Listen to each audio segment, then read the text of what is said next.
اليوم الحمد لله انتصرنا على بلجيكا، ويا رب ان شاء الله ننتصروا على كندا، وفرحنا بزاف بزاف. عشنا هاد لومبيونس هادي، داكشي علاش ما بغيناش نتفرجوا في الدار، والاجواء كانت زوينه. واخا حيدوا لينا الجول الاول، الكرب عوضنا بجوج ديال لي جول وحدين اخرين، وان شاء الله علاش لا كوب دو موند وديما مغرب.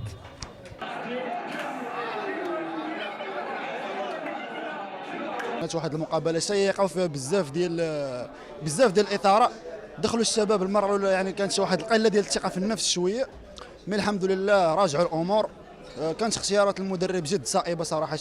دخل زكريا ابو خلال وصابري، لانهم واحد الثمار اللي عطاو واحد الثقه كبيره للاعبين، والحمد لله خرجت المقابله بانتصار. داكشي اللي بغاو، كيف ما كنقولوا الاسود اطلس تم الزائر ديالها ان شاء الله في هذه المقابله، والحمد لله نتجاوزوا الدور الثاني ونمشيو بعيد ان شاء الله، ونمشيو اهم نقطه في المونديال اللي كنتمنوا نطلعوا نصف النهائي.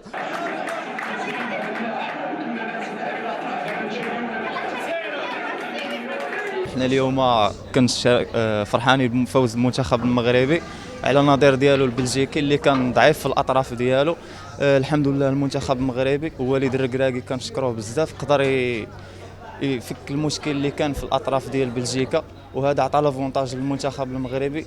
اليوم كنشوفوا حكيمي كان في المستوى اللي قدم اداء رائع، والشونجمون اللي دار وليد الركراكي كان في المستوى ديالو، دخل الصابري، شفنا فرحنا بهدف ديالو، وكنتمناو الفوز وان شاء الله ديما مغرب. ان شاء الله الرحمن الرحيم. حنا الاستطاعه ديالنا باش نوفروا جميع الامور المتاحه لنا حنايا لسكان مدينه العيون، ومرحبا بالجميع. الامور موفره الحمد لله، فضاء اللي هو ممتاز، ومرحبا بالجميع. شكرا جزيلا، وفرحه كبيره بهذا الرباح ديال المنتخب، وان شاء الله الرحمن الرحيم راح نبقاو هكا رابحين ان شاء الله الرحمن تنديو المونديال.